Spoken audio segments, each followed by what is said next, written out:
Today, in cannabis news, the Rhode Island State House Speaker says statewide cannabis legalization is inevitable and may happen in autumn.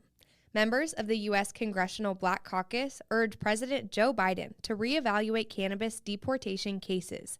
And following the Olympic disqualification of U.S. athlete Sha'Carri Richardson, the White House and Anti-Doping Agency say it's time for a policy update. It's Monday, July 12th, and this is your TRICHOMES Morning Buzz.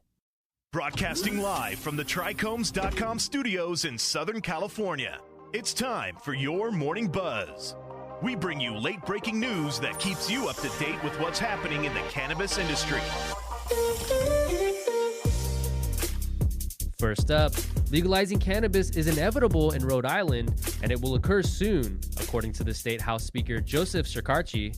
Though they intend to further discussions throughout the summer to consolidate various reformation measures in hopes of enacting legislation in autumn, State Representative Shekarchi stated that they seek to get the specifics correct without hurrying and are unsure if legalization will take place before the year's end. Shekarchi stated, as they have in previous interviews, that they will not allow pressures from neighboring states like Connecticut and Massachusetts to influence when Rhode Island implements an update in policy. Last month, the Rhode Island State Senate approved a cannabis legalization measure. However, that is one of 3 independent ideas making its way through the legislature, and Shekarchi has stated that a number of concerns must be settled before the House moves forward with legislation, namely social equity, licensure costs, employment contracts, and domestic cultivation regulations. I'm not in any hurry to legalize marijuana for the sake of legalizing it. I want to do it right, Shekarchi said. It doesn't matter to me if we're the last state in the union to legalize it or if we never legalize it, but I need to do it right. Next up, a bipartisan group of U.S. legislators issued a letter to President Joe Biden, as well as Homeland Security Secretary Alejandro Mayorkas, imploring them to review specific deportation cases, particularly ones involving cannabis. The letter reads, "We are grateful for President Biden's commitment to redressing racial injustice, particularly after the last 4 years of the Trump administration's racist and xenophobic immigration agenda. One critical step toward honoring that commitment is ensuring that people who were unjustly deported can be fairly and efficiently considered for return to their families and communities in the United States." The letter, which was endorsed by 30 members of the Congressional Black Caucus, was organized by Representative Mondaire Jones. It highlights that deportations disproportionately target persons of color and urges President Biden to utilize their power to establish a procedure for reevaluating and reversing these cases.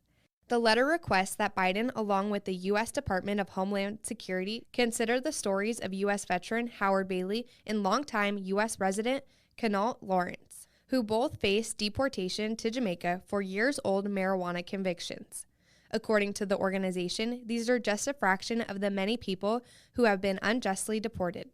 They wrote untold numbers of others who have been similarly wronged, from U.S. veterans who served their country to long-standing neighbors who found themselves deported because of contact with the U.S. criminal legal system, a system acknowledged to unfairly and disproportionately target and discriminate against Black and brown people.